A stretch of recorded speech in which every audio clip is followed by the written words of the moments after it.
안녕하세요. 저는 이조리입니다. 사우스 텍사스의 리오 그란데 밸리에 있는 지안 루티 교회의 공식 팟캐스트인 두롬 또는 믿음의 오신 와서 환영합니다. 우리의 대한 자세한 내용은 zionalamo.org에서 확인할 수 있습니다. 한국어로 된 이 에피소드는 휴스턴 힐탑 한국 루터교회 옥승 목사님이 루터기 3장 6에서 13절의 말씀을 바탕으로 한솔교로 위험을 감수한 사랑 이라는 제목의 내용을 담고 있습니다.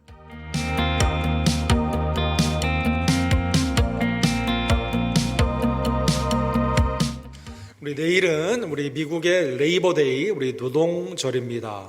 이 노동절의 역사를 보게 되면 이게 쉽게 그냥 휴일이 된 게 아니라 1882년에 미국 안에서 당시에 어린아이들도 노동에 착취가 되고 남자와 여자 노동의 격차가 굉장히 많이 있고 심지어 남자들이다 하더라도 60시간 정도 일하는 것이 태반인, 그 다음에 그걸로는 생활비가 어려울 정도로 어려웠던 삶 가운데 이제 노동자들이 합심이 되어서 뉴욕에서 먼저 이제 퍼레이드, 우리 사진에 보는 것처럼 퍼레이드를 하게 되면서 이 노동절의 기원이 되게 됩니다. 그 후에 여러 가지 어려운 일들이 많이 있었지만 1차 대전, 2차 대전, 노동의 소중함이 다시 한번 전쟁에 있어서 다시 재발견되면서 수많은 사람들의 희생과 법제 개선이 있게 되면서 사실 미국에 나중에 온 우리들에게는 이들의 희생 가운데, 헌신 가운데, 그래도 직장 가운데 차별을 받지 아니하고 노동의 조건 가운데 또 미국에서 일하는 그러한 하나님의 은혜 가운데 살 수 있는 그러한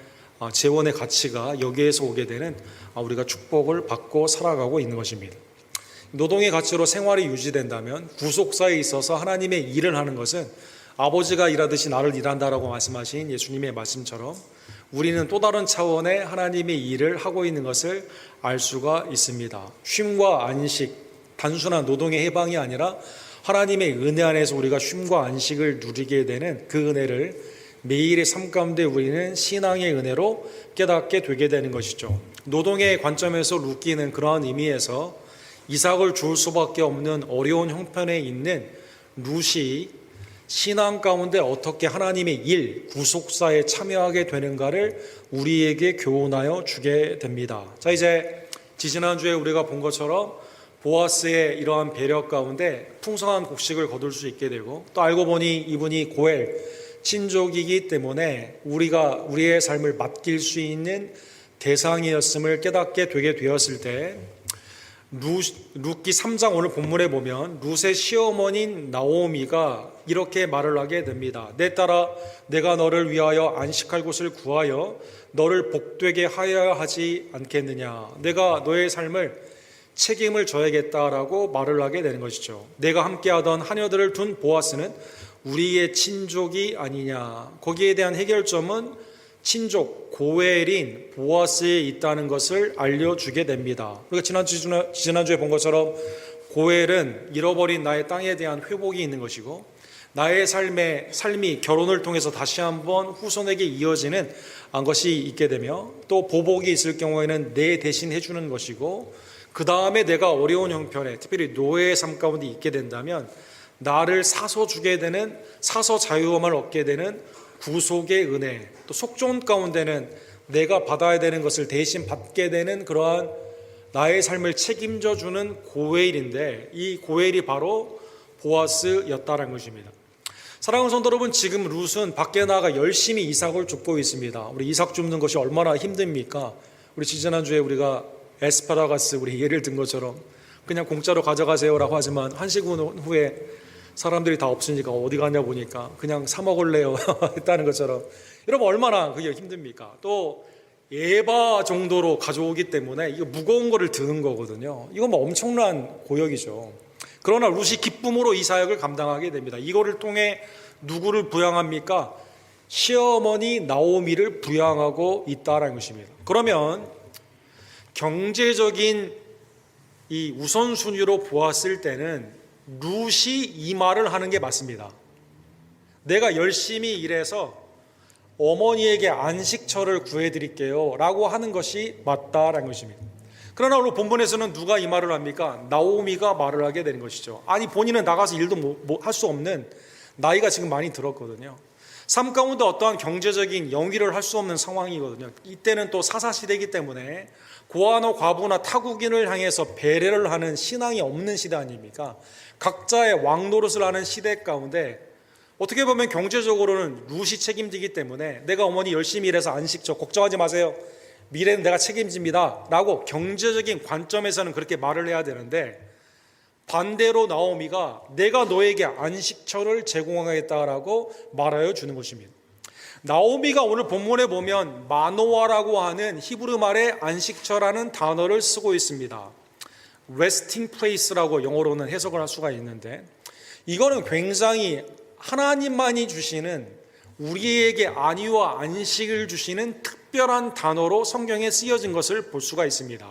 예를 들어 창세기 8장 9절에 보면 홍수 때 이제 비가 그치게 되었을 때 노아가 까마귀를 보내게 됩니다. 나중에는 비둘기를 보내게 되죠.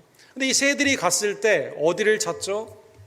이 마노아를 찾습니다. 발을 디딜 곳이다, 이렇게 표현했습니다. 안식할 곳을 찾는다라는 것입니다. 발 디디는 곳, 내 삶의 발을 디디는 곳, 영적인 의미죠.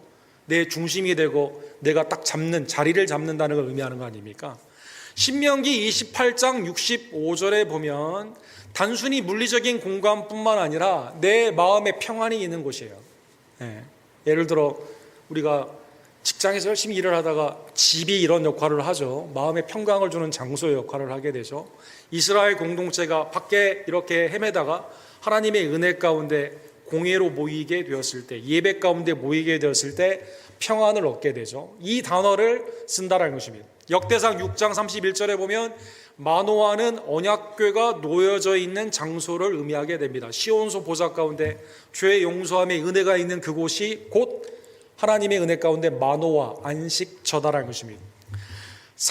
이사야 34장에 보면은요, 하나님이 이 단어를 어떻게 쓰십니까? 동물에게도 이것을 주십니다. 동물을 먹이시고 입히시는 하나님의 은혜 가운데 동물에게도 하나님이 안식처를 주시게 되는 것이죠. 에레미야 애가 1장 3절에 보면 유다가 하나님의 안식 가운데 떠나게 되어가지고 우상을 숭배하게 되었을 때 바빌론으로 말미암아 나라가 망하게 되죠.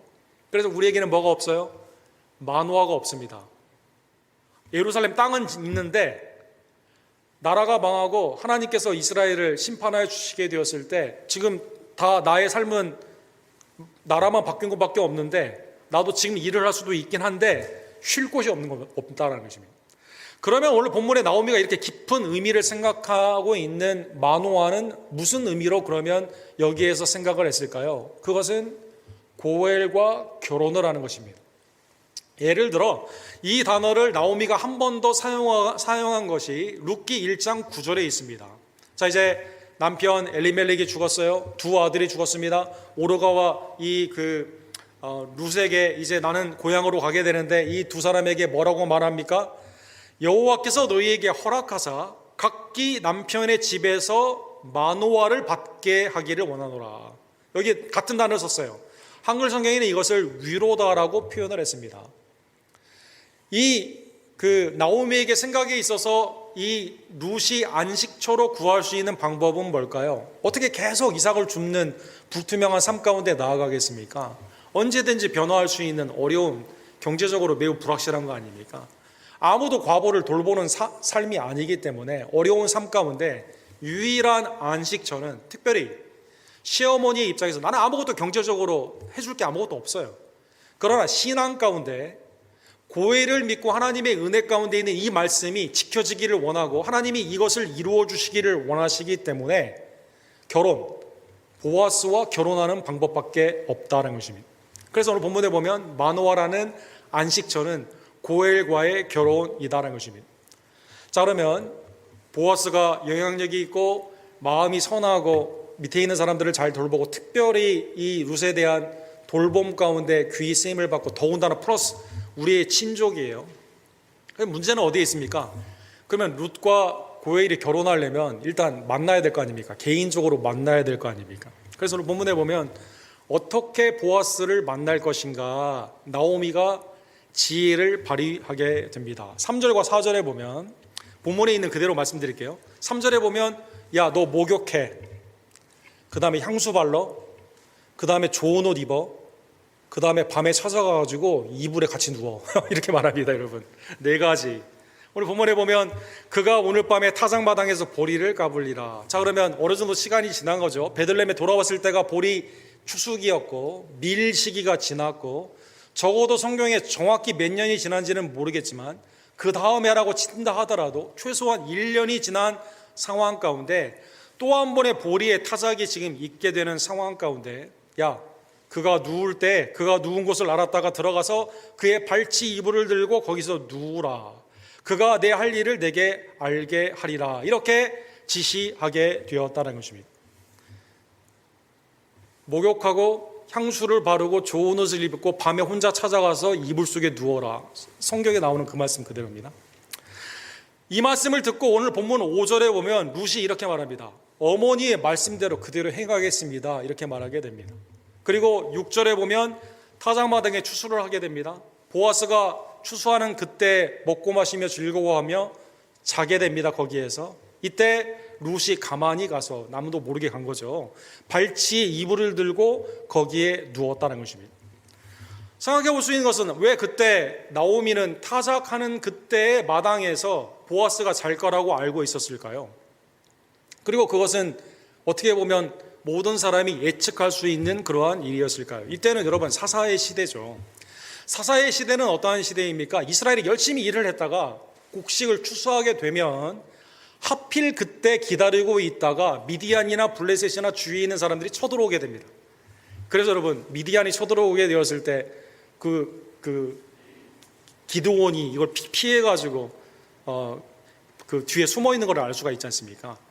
그래서 사람들이 타작하는 그때는 뭘 해야 됩니까? 이 곡식을 지켜야만 되는 거죠. 사사기에 영적으로 어려운 시대에 그러한 일이 있는 거죠. 반면에 추수할 때 오늘 본문에 보면 먹고 마시며 즐거워했다라는 측면은 뭘까요? 추수할 때는 여러분 인심이 후하게 되죠. 하나님의 이 곡식을 거두는 기쁨 가운데 함께 잔치를 벌이는 그러한 순간이다라는 것입니다. 그래서 늦게까지 함께 잔치를 벌여요. 그리고 곡식을 지켜야 되기 때문에 대부분의 사람들이 곡식 타작 마당에서 잠을 자고 있다는 것입니다. 자, 그러면 21세기의 윤리적인 측면에서 보게 되면 시어머니가 며느리에게 뭐라고 말하냐면, 야, 너 목욕하고 향수 바르고 좋은 옷 입고 밤에 찾아가서 남자의 집에 가서 누워라. 이거 윤리적으로 맞는 말이에요? 틀린 말입니까? 받아들이기 어렵죠. 이거 받아들이기 어려운 겁니다. 며느리로서 받아들이기 어려운 거예요. 이게 지금 어머니, 지금 양성평등의 시대에 성윤리라는 건 어디 있습니까? 미투의 이 시대에, 아니 반대로 나보고 먼저 이걸 하라고요? 이건 이상한 명령이죠, 여러분. 우리 딸한테 이렇게 하겠어요? 며느리에게 이렇게 하겠습니까? 못하는 거죠, 여러분. 21세기 윤리의 관점에서는 이해가 되지 않는다는 것입니다.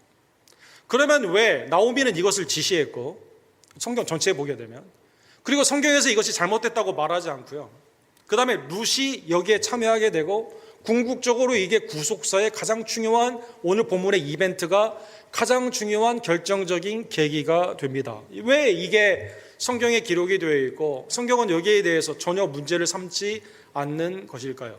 왜 그러냐면 이것은 고엘, 기업 무르는 자의 신앙 가운데는 21세기의 성윤리가 아니라 당시의 문화와 신앙 가운데는 나오미의 제안과 룻의 순종은 하나님의 말씀에 순종하는 신앙의 사건으로 성경은 보고 있기 때문이다라는 것입니다. 그래서 여러분, 역대 아주 유력한 우리의 그 유명한 개혁자들이나 신학자들은 이렇게 말합니다. 예를 들어 존 칼빈, 나오미의 신앙은요, 사사의 시대의 유일한 고엘의 신앙을 지키고자 하는, 아무도 고아와 거류민 레위인을 돌보지 않는 상황 가운데 하나님의 말씀을 마지막 붙잡고 있는 그러한 신앙이다라는 것입니다. 찰스 스포전 목사님, 나오미의 이 계산은 어떻게 보면 조금 인간적인 계산일 수 있지만 문화적인 경륜 가운데 모압 여인인 며느리가 정확히 이 고엘의 제도를 아직 잘 모르는 상황 가운데 구체적으로 알려주는 문화적인 경륜의 사건이다라는 것입니다. 존 파이퍼, 남성성을 강조하는 이러한 그 목사님이다 하더라도 나오미는 예언자적인 하나님의 역할을 하는 거예요. 그러니까 굉장히 높은 평가죠. 하나님의 말씀이 있을 때 이것을 그대로 선포하고 행하게 되는 그 일 가운데 룻기에 보게 되면 존 파이퍼는 이렇게 말합니다. 하나님이 직접 계시한 말씀은 성경에 룻기에는 안 나와 있어요. 간접형으로 여호와는 많이 나와 있는데 실질적으로 하나님의 말씀을 그대로 믿고 선포하며 행하는 그 일 가운데 선지자적으로 나오미가 말하고 있다는 것입니다. 무엇을 기반으로 하여? 고엘의 말씀을 기반으로 하여. 그 다음에 이제 캐털린 사캄필드라고 하는 아주 유명한 우리 프린스턴의 우리 교수님이 계시죠. 이분은 오늘 본문에 보면 누가 담대합니까? 룻이 엄청난 위험을 감수하고 그대로 순종하는. 여러분 오늘 본문에 보면 어머니가 이렇게 말을 했어요. 아니 어머니 지금 절 뭘로 보고 지금 그걸 시킵니까? 이렇게 말할 수 있잖아요. 이거 이삭 주어도 되고 계속. 아니 아무리 그렇다 하더라도 목욕하고 향수를 바르고 옷을 의복을 다 입은 다음에 밤에 그것도 발밑에 누구라고요? 종의 역할, 상하와 관계의 그러한 역할로 하게 되는데 그렇게 하라고요? 거부할 수 있거든요. 이 여인에 만약에 보아스가 거절을 한다 그렇게 되면 어떻게 됩니까? 이 여성은 끝난 거예요. 더군다나 모압 여인의 이 그 낙인도 찍혀 있는데 야 밤에 몰래 찾아가가지고 그 일을 했대. 근데 보아스가 내쫓았대. 이거는 엄청난 위험을 감수한. 오늘 본문의 히어로는 누구입니까? 오늘 본문에 룻이 이것을 그대로 행했다는 것은 믿음의 결단 가운데 어머니는 말은 할 수 있어요. 그러나 여전히 누가 해야 됩니까? 며느리가 해야 되거든요. 실제로 해야 되는 거거든요. 하나님의 은혜 안에서 이 말씀을 믿고 행한 자는 오늘 본문에 보면 룻이다라는 것입니다. 고엘의 신앙으로는 칭찬받을 만한 일이다라는 것입니다. 그러면 우리가 질문이 생기게 되겠죠. 하나님의 말씀을 의지하여 인간의 위험, 내 명성, 내 모든 생애를 다 걸고 룻이 이렇게 했는데 하나님께서는 보아스가 룻이 이렇게 한 그것을 알고 아내로 맞이하게 될까요? 이게 이제 우리에게 질문이 되는 것이고 이거는 다음 주 4장에 이렇게 나오게 되죠. 성경에 보게 되면 그래서 하나님의 말씀으로만 이해되는 사건들이 굉장히 많습니다. 예를 들어 오늘 본문의 고엘의 사건만 하더라도 다른 예가 성경에 딱 한 번 실례로 나와 있죠. 그것은 유다와 다말의 일을 생각해 볼 수가 있습니다. 지난주에도 잠깐 간접적으로 언급을 드렸지만 창세기 38장에 보면 유다가 세 아들이 있었죠. 이 첫 번째 아들인 유다의 장자 엘이 그것도 이 다말이라는 여인을 얻어서 부모님이 유다가 결혼을 시키게 되죠. 하나님 앞에 엘이 하나님이라는 이름이에요. 아들의 이름이. 근데 하나님을 경외하지 않습니다. 악한 일을 행함으로 말미암아 하나님이 이 애를 죽이게 됩니다. 그렇죠? 둘째 아들인 오난이 결혼의 성소를 더럽히게 되죠. 그래서 오난도 죽이게 됩니다. 세 번째 아들이 셀라가 있습니다. 그러면 유다는 생각할 때 어떤 생각합니까? 아들이 범죄하여 하나님의 심판을 받았는데 뭘 생각해요? 셋째도 죽게 되면 야 혹시 다멜에게 문제가 있는 거 아니야? 얘랑 결혼하는 사람마다 다 죽네. 이렇게 생각하면서 셋째 셀라를 주지 않습니다. 그리고 어떻게 합니까? 집안에서 다말 너 친정집에 가. 쫓아냅니다. 사람들. 그러다가 양털 깎는 그 축제의 기간에 이 유다는 어떤 생각을 가지고 있어? 이때 혹시 여자 한번 어떻게 해볼까라는 생각 가운데 창녀를 찾아다니죠. 이때 다말이 창녀 복장으로 앞에 있을 때 잠을 자게 됩니다. 그리고 헤어졌어요. 그 다음에 이제 인감도장처럼 이제 지팡이를 받게 되죠. 나중에 보니까 다말이 애를 뱄다라는 소식을 듣게 됩니다. 유다가 이렇게 말합니다. 불태워 죽여야 된다고 말합니다. 성범죄자의 이중적인 구조를 알 수가 있죠. 성적인 이중 구조. 자기는 거룩한 척하면서 다른 사람을 굉장히 이렇게 쉽게 판단을 하고 정죄하며 자기는 엉뚱한 일 많이 하는 거죠. 그런데 이제 다말이 나를 범한 사람, 이 아이의 아버지가 누구냐, 이 증명서를 보이게 되면서 유다라는 것을 알려주게 됩니다. 이때 유다가 뭐라고 말하죠? 창세기 38장 26절에 보면 유다가 그것을 알아보고 이르되 그는 나보다 옳도다. 내가 그를 내 아들 셀라에게 주지 아니하였음이니라. 오늘 본문에 보면 유다를 통해 하나님이 뭐라고 말씀하세요? 누가 옳은 사람이에요? 누가 악한 사람이에요? 옳은 사람은 다말이에요. 악한 사람은 누굽니까? 유다입니다. 그래서 쌍둥이가 낳게 되죠. 출애굽기 4장 12절에 보면 우리가 다음 주에 볼 수 있는 그 말씀인데, 이제 보아스와 룻이 결혼을 하는 그런 상황 가운데 동네의 어르신들, 장로님들이 축복을 하게 되는데 뭐라고 말하죠? 여호와께서 이 젊은 여자로 말미암아 내게 상속자를 주사 내 집이 다말이 유다에게 낳아준 베레스의 집과 같게 하기를 원하노라 하니라. 이거는 비윤리적인, 어떻게 시아버지와 며느리가 어떻게, 이거는 율법적으로 잘못된 거거든요. 그런데 무슨 관점으로 하나님은 어떻게 보세요? 왜 더 옳아요? 고엘의 관점에서. 왜 유다와 다말의 사건이 그 보아스와 룻의 그 사건으로 이어지게 됩니까? 위험을 감수하고, 이거 잘못되면 완전히 인생 끝나게 되는데, 위험을 감수하고 하나님의 말씀을 붙잡고 순종했기 때문에. 그래서 칭찬을 할 때 뭐라고 말해요? 야, 너희도 유다와 다말처럼, 아니 입에 올리기도 매우 어려운 이 근친상간의 더러운 죄인 것 같이 보이지만, 그러나 이게 축복으로 되어가지고 이 집안이 고엘의 신앙 가운데 너희도 잘 되기를 원한다 라고 축복을 하는 계기가 되었다는 것입니다. 자, 이제 누웠습니다. 이제 무슨 관점인지 아시겠죠? 21세기 윤리의 관점이 아니라 고엘의 신앙 가운데 이렇게 되었습니다. 깜짝 밤에 보니까 발 아래 여인이 자고 있는 거예요. 깜짝 놀라게 되죠. 내가 누구냐라고 묻게 됩니다. 9절에 보면 당신의 여종 루시온이 당신의 옷자락을 펴 당신의 여종을 덮으소서 이는 당신이 기업을 물을 자가 됨이니이다. 루시 이렇게 대답하죠. 난 당신의 여종인데 당신의 옷자락을 펴서 당신의 여종을 덮으소서. 문자적으로는 무슨 뜻일까요? 우리 같이 입을 덮읍시다 이런 뜻이 아니라, 오늘 본문에 보면 당신이 기업 물을 자가 되기 때문에 나를 어떻게 하기를 원해요? 당신의 품 안에 거할 수 있도록 해주기를 원한다는 것입니다. 한글 성경에 의역을 했는데, 원래 원어를 보게 되면 옷자락을 편다라는 뜻은 날개를 펴 품는다라는 단어가 됩니다. 이 단어를 누가 썼을까요? 룻기 2장 12절에 보면 누가 쓴 단어예요? 보아스가 쓴 단어이다라는 것입니다. 룻이 보아스가 한 그 말을 그대로 받아가지고 돌려준 거예요.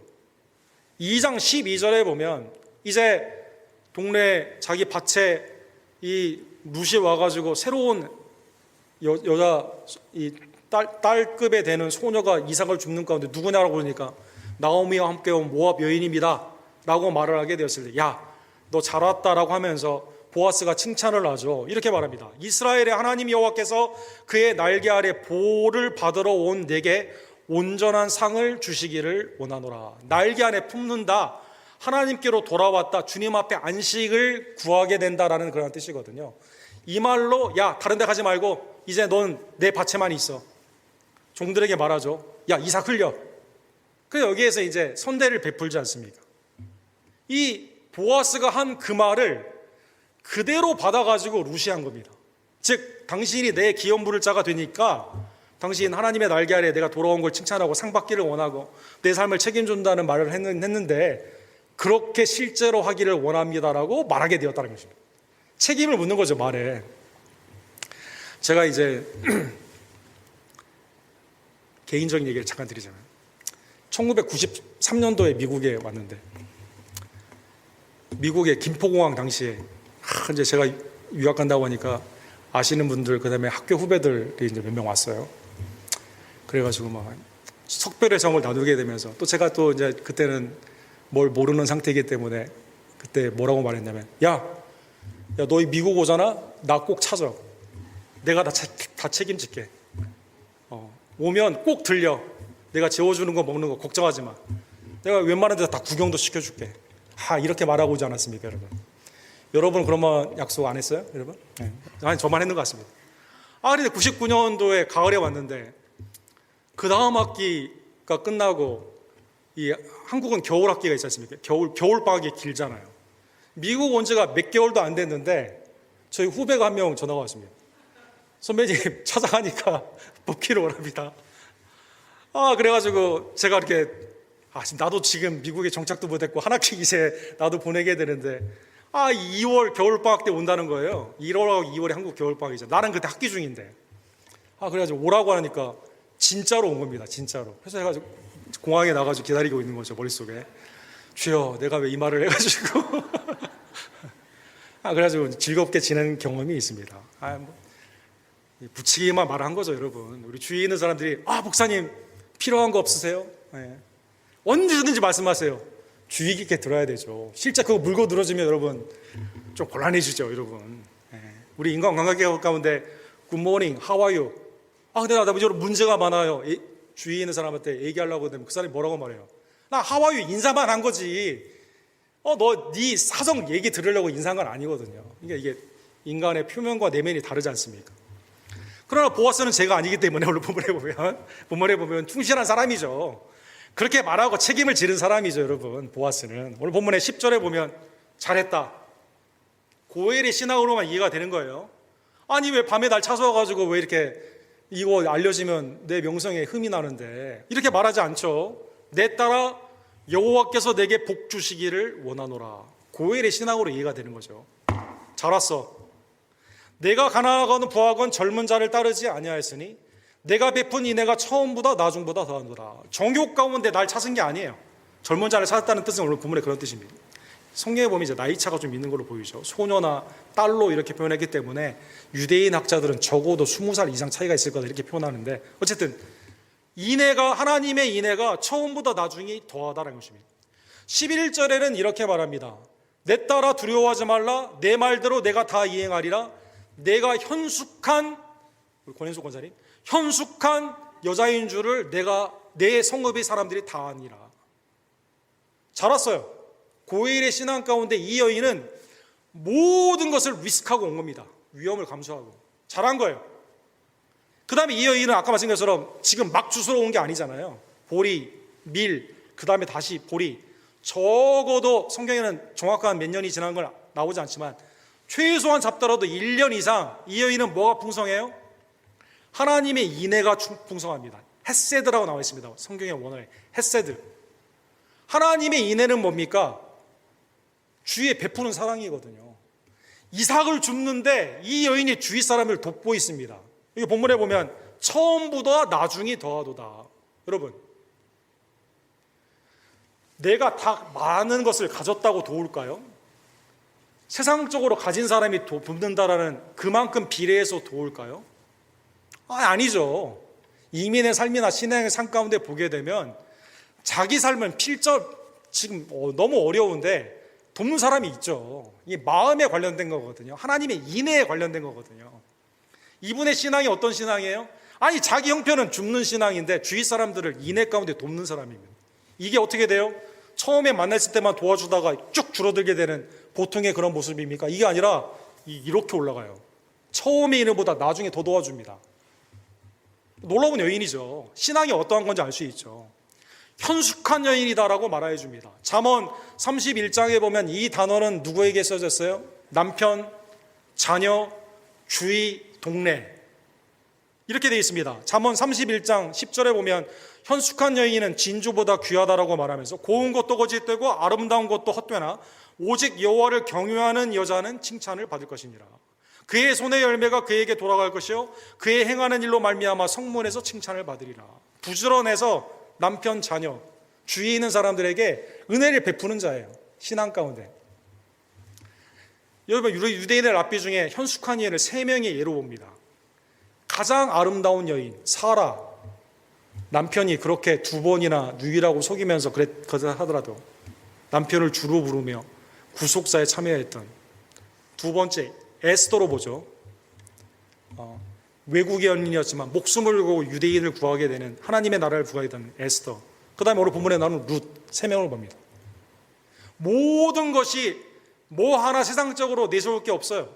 모압 여인의 낙인, 이삭을 줍고 있는 경제적인 형편, 삶 가운데 어디도 기댈 수 없는 그러한 삶 가운데도 오늘 본문에 보면 인애가 더욱 더하게 되고 동네 사람들이 다 현숙한 여인임을 안다는 것입니다. 그래서 보아스가 약속을 합니다. 내가 고엘을 이행하리라. 그리고 15절에 보면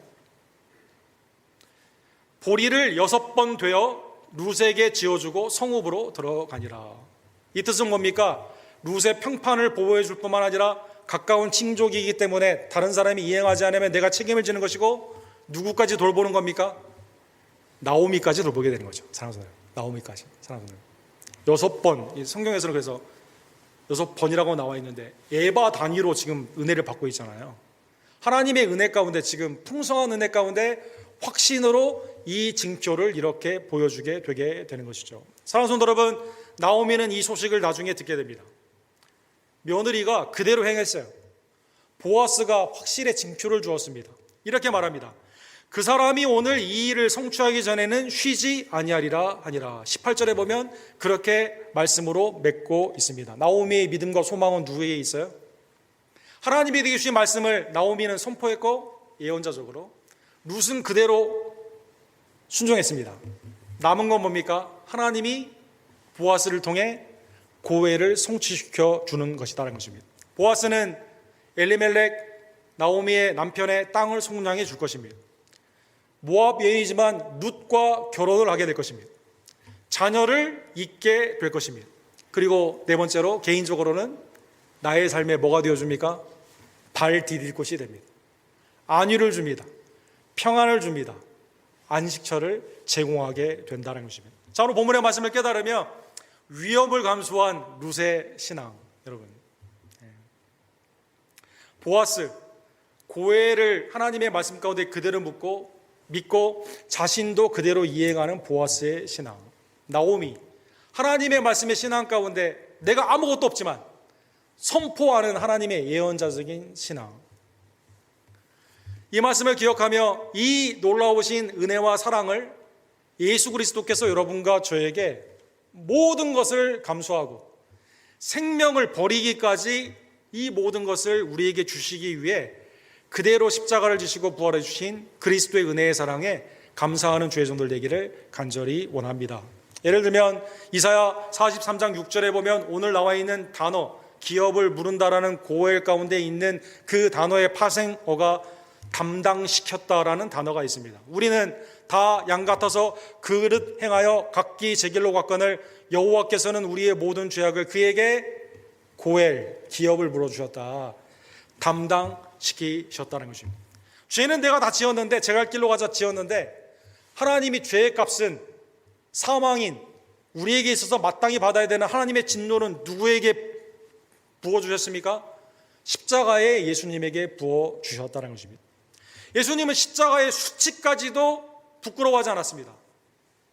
자기의 명성, 자기의 삶 가운데 있는 평판, 자기의 생명까지도 여러분과 저를 위해 위험을 감수하며 생명을 감수하며 우리를 구원하여 주셨다는 것입니다. 예수님은 요한복음 10장에 보면 이사야 53장의 말씀을 이렇게 말씀하여 주시게 되죠. 나는 선한 목자라, 나는 내 양을 알고 양도 나를 아는 것 같이 아버지께서 나를 아시고 내가 아버지를 아는 것 같이 나는 양을 위하여 목숨을 버리노라. 선한 목자이신데 그분은 우리에게 꼴만 먹여주시는 분뿐만 아니라 우리에게 어떻게 주십니까? 목숨을 버려 주셨다는 것입니다. 나는 양을 위하여 목숨을 버리노라. 사랑하는 성도 여러분, 여러분과 저의 구원을 위해 기업 물으는 방법이 단순한 토지의 가치가 아니에요. 단순한 삶에 있어서 안식처의 관점이 아닙니다.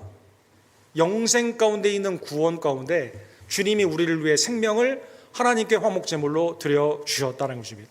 그러기에 이러한 사랑을 받은 여러분과 저는 예수 그리스도의 이러한 자비하심과 인애, 헤세드 가운데 더함의 은혜 가운데 어떻게 살아가야만 될까요? 두 가지를 한번 적용해보고 오늘 예화로 하나 적용해보기를 원합니다. 누가복음 16장에 보면 예수님이 이렇게 말씀하시죠. 너희 아버지의 자비로우심 같이, 구약에는 이게 인애, 헤세드로 되어 있습니다. 신약에는 이게 이제 아이레네, 자비로 이렇게 해석이 되는데 같은 단어예요. 히브리어나 헬라말이나 같은 뜻입니다. 하나님이 우리에게 인애와 자비 가운데 우리를 구원하여 주셨어요. 그래서 우리도 어떻게 됩니까? 우리도 어떤 삶을 살아야 됩니까? 인애와 자비를 베푸는 삶을 살아야만 된다는 것입니다. 하나님의 구속의 은혜를 받았기 때문에 구속의 은혜를 나눠주는 사람이 되는 거죠. 용서의 1만 달란트가 탕감을 받았기 때문에 100데나리온 수준은 우습죠. 그냥 용서해 주는 거죠. 그래서 예수님이 이렇게 예를 듭니다. 38절에 보면 누가복음 6장에 주라 그리하면 너희에게 줄 것이니 곧 후이되어 누르고 흔들어 넘치도록 하여 너희에게 안겨주리라. 그렇죠? 네모난 상자 같은 이 되액 가운데 고봉으로 주는 것처럼 주님이 우리가 하나님의 은혜를 받은 자비, 내 것도 아니에요. 하나님이 내게 주셨어요. 근데 그걸 주심으로 다른 사람에게 나누어 줌으로 말미암아 어떻게 나눠줍니까? 죄 용서함의 사랑이죠. 복음을 증거하는 것이며 내 주위에 있는 사람에게 빛과 소금이 되는 것이며 섬기는 삶입니다. 근데 하나님이 이것을 어떻게 보십니까? 히브리서 6장에 나와 있는 것처럼 예나 지금이나 섬기는 것을 아시는 하나님께서 더 후히 주시고 흔들어 넘치게 하시는 축복으로 주신다는 것입니다. 그리스도의 고엘의 은총을 받은 성도는 그래서 예수 그리스도의 복음을 나눠주게 되는 거죠. 사랑 가운데 용서해 주게 되는 거죠. 교회 안에서는 이게 어떻게 됩니까? 로마서 15장 1절에 있는 것처럼 믿음이 강한 우리는 마땅히 믿음이 약한 자의 약점을 담당하고, 같은 단어입니다. 고엘. 내가 대신 기업을 물어주는 거예요. 자기를 기쁘게 하지 아니할 것이니라. 믿음이 좋아요. 삶의 조건이 세속적으로 다른 사람보다 낫습니다. 이걸 자랑하는 게 아니라, 시기와 질투의 자랑이 아니라 어떻게 되는 겁니까? 없거나 부족한 자나 연약한 자에게 어떻게 합니까? 대신 내가 담당하는 것이다라는 것입니다. 오늘 본문의 말씀을 깨달으며 우리에게 모든 것을 거시고 천하 만물보다 나를 소중히 여겨 주셔서 아들까지 아끼지 아니하시고 나를 위해 십자가를 통해 피값으로 나를 사주시고 하나님의 은혜 안에서 이제 인애와 자비 가운데 나누어 주라고 말씀하신 하나님의 은혜 앞에서 이 은혜를 받은 여러분과 제가 약한 자를 담당하며 주는 삶으로 나아가는 주의 종들 되기를 간절히 원합니다. 여러분, 그 전 세계에서 가장 많이 애송되는 노래 중에, 대표적인 노래 중에 나 같은 죄인 살리신이라는 찬양이 있습니다. 영어로는 Amazing Grace죠. 이거를 쓰신 분은 누구일까요? 이걸 쓰신 분은 존 뉴튼이라는 분입니다. 존 뉴튼. 1772년도에 이걸 썼다고 기록이 되어 있는데, 존 뉴튼은 원래 어떤 분이었습니까? 원래 예수님을 믿는 분이 아니었어요. 이분은 무슨 일을 했냐면요, 노예 상인이었습니다. 노예 상인. 영국의 브리티시 엠파이어, 영국 제국에서 아프리카에서 노예를 사다가 곳곳에 가서 팔게 되는, 이분이 문학적인 그 기프트가 있었대요. 능력이 아주 뛰어났답니다. 그런데 이제 이분의 기록에 의하면 본인의 창작력을 어디에 썼냐면, 예수님을 영접하기 전에는 새로운 욕을 만드는 데 썼다고 합니다. 새로운 욕설. 뱃사람들이 입심이 세잖아요. 이 사람은 말싸움에 절대 지지 않아요. 상대방의 마음을 강타하는 욕을 새로 만듭니다. 그래서 악평이 대단했습니다. 노예를 살 때는 어떠한 흠을 잡아가지고 후려쳐가지고 싸게 삽니다. 팔 때는 어떻게 팝니까? 과장을 해가지고 비싸게 팝니다. 돈을 뭐 굉장히 많이 받는 거죠. 사람을 볼 때마다 어떻게 생각해요? 돈으로 계산을 합니다. 이 노예는 견적이 쫙 나옵니다. 이걸 사다가 이렇게 팔게 되면 내가 얼마나 받을 것이고, 지금 이 노예는 병들었어요. 그러나 내가 건강하다고 속여가지고 파는 거죠. 이러한 삶으로 살았던 사람이에요. 그런데 이 사람이 조난을 2번 만나게 됩니다. 선박의 조난을. 시에라 리온이라는 아프리카에서 한번 만나게 되고, 오늘날의 아일랜드라는 곳에서 한번 만나게 됩니다. 죽기 직전까지 갑니다. 이때 생각한 거죠. 하나님의 놀라운 섭리 가운데 깨닫게 된 거죠. 여기에서 누가 나를 구원해 줄 거냐. 하나님을 찾기 시작합니다. 근데 이분이 뭘 생각한 줄 아세요? 사람을 보면 아까 뭐라고 생각했겠죠? 했다고요? 얼마 돈을 주면 이 사람 살까, 이런 것만 생각했는데 노예 값으로 생각한 사람 아닙니까? 이때 생각한 거예요. 나를 여기서 구해주려면 나는 가치가 얼마나 될까 생각한 겁니다. 여러분, 이런 생각 많이 하죠. 21세기 자본주의에. 내 직장에서 지금 이 직장은 나를 시간당 연봉으로 이만큼 가치에 있는데 내 생각에는 훨씬 높다고 생각하면 어떡합니까? 이직하잖아요. 네. 좋은 직장은 뭐예요? 연봉 니고시에이션 할 때 나에게 프라미스 약속을 주거나 실제로 올려주면 좋은 직장이고, 아니면 응답이 없거나 거기에 대해서 말을 안 하면 옮기는 시대 아닙니까? 오늘날 인플로이 턴오버가 이러면 30%입니다. 미국이 1년에 직원 10명이 있으면 3명은 계속 바뀌는 거죠. 어쨌든 계산한 거죠. 계산한 건 생각해보니까 나의 삶은 가치가 있어요, 없어요? 생각해보니 아무 가치가 없습니다. 여러분, 다 사람들을 사다가 파는 그런 악한 일만 하고 욕설만 만들고 욕하고 이런 삶을 살았습니다. 이때 하나님께 간구하게 됩니다. 나를 살려주세요 라고 간구하게 됩니다. 그리고 말씀을 통해서 그래 주님이 죄인인 나를 어떻게 생각했어요? 천하보다 귀히 여겨 예수 그리스도를 보내주시고 그의 십자가의 생명으로 살아주신 겁니다. 사랑하는 분들, 그가 항상 외우던 말씀이 있었다고 합니다. 디모데전서 2장 15절이라고 합니다. 믿보다 모든 사람이 받을 만한 이 말이요 그리스도 예수께서 죄인을 구원하시려고 세상에 임하셨다 하였도다. 죄인 중에 내가 괴수로다. 네. 바울 사도의 고백이죠. 근데 이게 이 사람의 고백이 됐어요. 나는 악한 일, 죄인 중에 괴수예요. 수없이 많은 사람을 죽게 했습니다. 하나님이 나를 어떻게 보셨어요? 나를 구원하시러 있다고 하시고 나를 충성되게 하여 직분을 맡기시고 하나님의 은혜 가운데 나를 구원해 주신 그 은혜가 너무 크기 때문에 당장 거기에서 그만두게 됩니다. 그리고 신학을 공부하고 목사님으로 복음을 증거하게 되었는데 이번에 남은 생애가 어떻게 되었을까요? 노예 해방을 위해 이분이 앞서게 되는 것이죠. 그래서 이분을 통해 윌리엄 포스라고 하는 유명한 영국의 그 노예 해방자를 통해서 영국이 제일 먼저 노예 해방이 되죠. 그 후의 삶은 어떻게 말했어요? 사람을 어떻게 봅니까? 돈으로 보지 않아요. 하나님이 천하보다 귀히 여기는 사람으로 봅니다. 하나님의 은혜 가운데 사람들을 보기 시작합니다. 사랑하는 성도는 오늘 본문의 말씀을 통해서 나를 위해 모든 것을 거신 아들도 아낌없이 주셨어요. 십자가의 수치까지도 담당하셨습니다. 하나님의 은혜 안에서 누울 곳자도 없는 삶을 사시고 다른 사람 무덤에 주님이 장사된 바 되었습니다. 그럼에도 불구하고 나를 위해 이 모든 것을 감당하신 예수님의 사랑을 기억하며 나를 귀히 여기시기 바랍니다. 나는 천하보다 귀한 사람이에요. 예수님의 눈에는. 이 사랑을 주위에게 나눠주고 하나님의 은혜 가운데 약한 자를 담당하는 주님의 복된 교회 되기를, 위험을 감수하는 하나님의 사랑의 교회가 되기를 간절히 원합니다.